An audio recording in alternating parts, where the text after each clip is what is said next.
Olá, seja bem-vindo. E eu hoje vou gravar uma videoaula curtinha, revisional, para os meus queridos alunos e alunas do segundo e terceiro período de Direito Constitucional, uma turminha nova, mas que já me cativou, uma turma maravilhosa. E eles começaram, a estudar comigo o Direito Constitucional 1. Então, nós estamos vendo a teoria geral dos direitos fundamentais, bem como algumas características, antes de nós entrarmos no estudo do artigo 5º ao 17 da Constituição, que também vai ser objeto de aulas futuras. Antes, pessoal, eu acho importante nós pontuarmos a diferença entre direitos humanos e direitos fundamentais, porque existem alguns autores que até chamam os direitos fundamentais de direitos humanos fundamentais, fazem essa referência, mas é bom nós pontuarmos que existe sim uma pequena diferença. Quando a gente fala em direitos humanos, existe até a cadeira de direitos humanos em algumas instituições, nós estamos falando daqueles direitos que estão previstos na Declaração Universal dos Direitos Humanos, em outros documentos de proteção internacional, muitos deles, inclusive, ratificados pelo Brasil. Então, direitos humanos, nós estamos falando da vida, das liberdades, do acesso à educação, da proibição da tortura, dentre outros, só que previstos na ordem internacional, tomando como marco a Declaração Universal dos Direitos Humanos de 48 e outros instrumentos de proteção.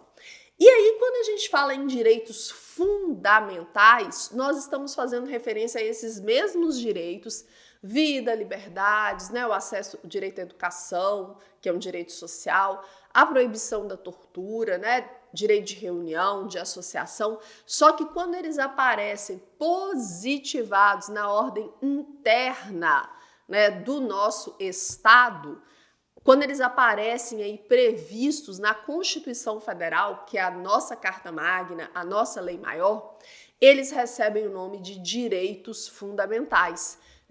Especificamente lá na Constituição está escrito direitos e garantias fundamentais. E aí que começa o artigo 5º, que tem os direitos e deveres individuais e coletivos, o 6º, que tem os direitos sociais e assim por diante. Então, direitos humanos previstos na ordem internacional, direitos fundamentais previstos no plano interno do nosso Estado, previsto na Constituição. Esses direitos, eles são divididos, eles são classificados em diferentes dimensões. Aqui, para preparar esse trechinho da nossa aula, eu tomei como referência a obra de Direito Constitucional do professor Marcelo Novellino. Vou até colocar o link aqui embaixo, se você quiser conhecer a obra deste autor que eu utilizei como referência. E basicamente ele traz para nós que os direitos fundamentais eles não surgiram simultaneamente, mas eles surgiram em períodos distintos, conforme a demanda de cada época. E aí eles foram consagrados, de forma sequencial e progressiva em diferentes textos constitucionais. Aí tem muitos autores que ao invés de falar em dimensões de direitos, eles falam em gerações de direitos. O professor Marcelo Novellino, eventualmente, ele menciona, por exemplo, geração de direitos, Só que a maior parte da doutrina não concorda com essa terminologia de geração, porque dá uma impressão de que existe a primeira geração e que a segunda geração superou a primeira e a terceira superou as outras duas. E, na verdade, essas dimensões de direitos, essas gerações de direitos, elas coexistem, porque são direitos que surgiram em diferentes momentos históricos, que foram reconhecidos, mas todos eles hoje existem em conjunto e devem ser igualmente efetivados. Então, não houve uma sucessão de uma geração de direito para outra e para outra. Por isso que a gente prefere falar o termo dimensões. E aí nós temos 4 dimensões básicas de direito. Tem autores que já falam numa 5ª, numa 6ª dimensão, mas eu vou trabalhar aqui com essas 4, que são, assim, digamos, pacificadas pela doutrina. Já adiantando para vocês que existem outras que não serão objetos do nosso estudo. Então, os direitos fundamentais de primeira geração ou dimensão são aqueles ligados ao valor de liberdade. São os direitos civis e políticos. Como é que o Estado concretiza esses direitos? Eles exigem uma abstenção por parte do Estado. O Estado é o principal destinatário. Aqui, Estado, vocês vão pensar em Estado com letra maiúscula, fazendo referência ao Brasil. Então, para o Estado poder concretizar, respeitar os direitos fundamentais de primeira dimensão, ele vai se abster. Tem a ver com uma conduta de não intervenção na vida e nas liberdades dos cidadãos, ok? Então, nós estamos falando dos direitos civis e políticos, que são os de primeira dimensão. Mas aí existem ainda os direitos fundamentais de segunda dimensão, que já são ligados ao valor de igualdade. Aqui, para nós, são os direitos sociais, econômicos e culturais. Ao contrário da primeira dimensão, que para o Estado materializar esses direitos é necessário uma abstenção, no caso dos direitos fundamentais de segunda dimensão, é necessário uma atuação positiva por parte do Estado. O Estado tem que atuar de modo a levar esses direitos para os cidadãos e cidadãs, para quem precisa. Então, ligados ao valor da igualdade, são os direitos sociais, econômicos e culturais.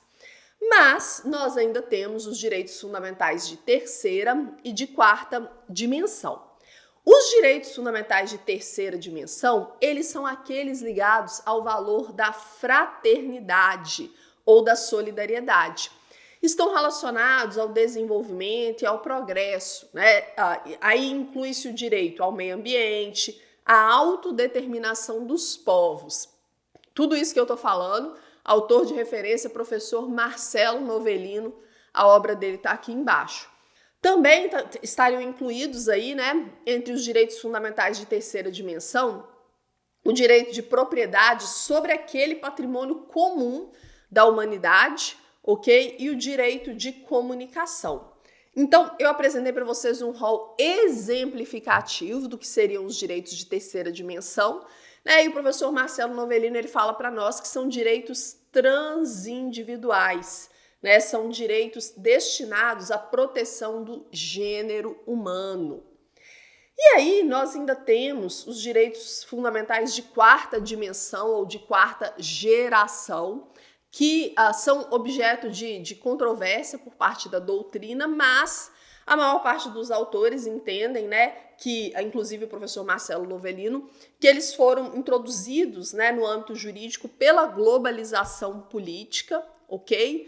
E aí, esses direitos de quarta geração ou dimensão compreenderiam o direito à democracia, o direito à informação e o direito ao pluralismo, ok? Espero que vocês tenham compreendido, mas fica aí, porque ainda tem mais uma coisinha que eu preciso falar para vocês, que é apresentar, as principais características desses direitos fundamentais. Aí, para preparar essa videoaula, eu já utilizei como referência um artigo científico do portal Âmbito Jurídico. Vou colocar aqui embaixo nas referências, esse artigo, se você quiser fazer a leitura completa, porque eu trouxe aqui só um resumo dessas características. Então, olha só, os direitos fundamentais, eles são universais porque eles são destinados, para todos os indivíduos indistintamente, para todos os indivíduos, independente de raça, de credo, de nacionalidade, de convicção política, universais porque eles são para todos, para toda a coletividade. Mas os direitos fundamentais também são indivisíveis, porque eles compõem um único bloco de direitos que não podem ser analisados de forma separada, de forma isolada. Para que um se concretize, é necessário que outro também se concretize e por aí vai. Ao mesmo tempo, a gente tem uma terceira característica que é a interdependência, porque do mesmo jeito que eles são indivisíveis, eles têm que ser analisados em um bloco só, eles são interdependentes. Para um se concretizar, é necessário que o outro também se concretize. Então, quando a gente fala, por exemplo, no direito à vida, O direito à vida, ele anda de mãos dadas com o direito, por exemplo, da proibição da tortura, porque não há como nós falarmos em uma vida digna se aquele sujeito ele é vítima de tortura, se ele não tem as suas liberdades respeitadas, se ele não tem acesso à saúde, à educação. Então, os direitos fundamentais são interdependentes. Lembrando que na Constituição, eles estão previstos do artigo 5º ao 17 da Constituição, e você pode ler também o 225, que fala da proteção do meio ambiente, que também é direito fundamental, ok? Uma outra característica dos direitos fundamentais é a imprescritibilidade, o que significa dizer que eles não se perdem com o decurso do tempo. A prescrição é quando você perde um direito pelo decurso do tempo e não há prescrição de direitos fundamentais. Eles são imprescritíveis, assim como eles são inalienáveis. Então, eles não podem ser objeto de nenhuma transação, seja de forma gratuita ou de forma onerosa. Eles não têm conteúdo econômico patrimonial, eles são intransferíveis, inegociáveis e indisponíveis. Portanto, característica da inalienabilidade. Falta duas, fica aí. Temos a característica da historicidade, e as próprias dimensões de direitos se relacionam com isso aí, que significa dizer que esses direitos eles não surgiram prontos, da forma como nós conhecemos hoje, Na verdade, eles são resultado de uma lenta evolução histórica, pela qual passou a humanidade. E da mesma forma aqui, no nosso ordenamento jurídico brasileiro, foram necessárias várias constituições para que nós alcançássemos este patamar de evolução no qual eles se encontram hoje. Então, eles são resultados de uma evolução histórica. E, por fim, temos a característica da irrenunciabilidade. Não é a única característica, não é a última, tem outras, mas eu selecionei aqui a mais importante para vocês. O que significa dizer que o titular dos direitos fundamentais não pode abrir mão deles. O que eles podem fazer é não exercê-los, optar por não exercê-los por um determinado período de tempo, mas renunciar, abrir mão deles, de repente colocar para o mundo assim, eu não tenho mais os direitos fundamentais X, Y, Z, isso não é possível, ok? Espero que vocês tenham compreendido, um grande abraço e até mais!